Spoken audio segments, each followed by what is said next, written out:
Hi there, and welcome back to the channel. Thank you so much for tuning in. And in my next edition of Favorite Albums of 1984, I'm going to pick the album called 1984 from the one and only Van Halen.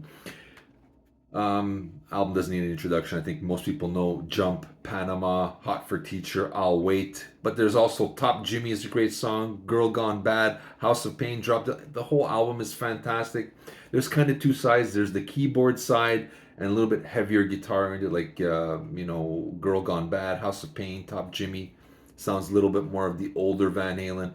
But they came roaring into the 80s with this. We thought this was going to be the last album with David Lee Roth, but 30 years later he would return. Ted Templeton behind the boards producing this thing. It's a classic. It's a masterpiece in my opinion. This is the album that Journey and Foreigner dreamed to make and couldn't get it done. Although they had some really strong albums in the 80s, I think this is everybody's band in the world dreamed they could make something this good. And I know everybody was worried in the beginning when they heard Van Halen has keyboards. They dabbled in the past, but everybody was afraid. And I was hearing the naysayers saying they're over, it's done. And this album sold 10 million units in the US alone. It is diamond certified.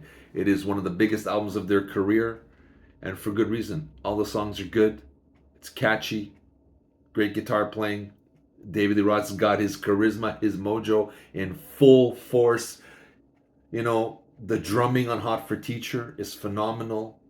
Michael Anthony, his backup vocal and his bass playing is incredible. This is one of the best albums I've ever heard in my life. It still is to this day. And you know what? It made Van Halen, certified them as superstars. If anybody thought they could never beat their debut album or come close to the sales of their debut album, this is it. This is the monster of their career as well. So anybody thought that we were like a one-trick pony, this shows they can do a whole lot more. Love it. Couldn't pick a favorite track if I tried.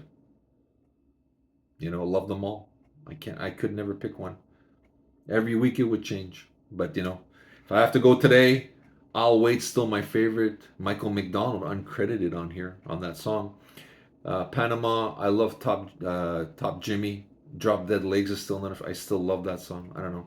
Again, in an alternate universe, this is a greatest hits package. And if you don't have this, you need to get it. And that's all I can say. I'll post a couple of songs down below. You let me know if you have them. Did you get turned off by the keyboards when they originally came out? Were you around when it originally came out? That's the big question. I was. I loved it. Still do. You let me know what you think. This is Steven with my second choice of best albums of 1984.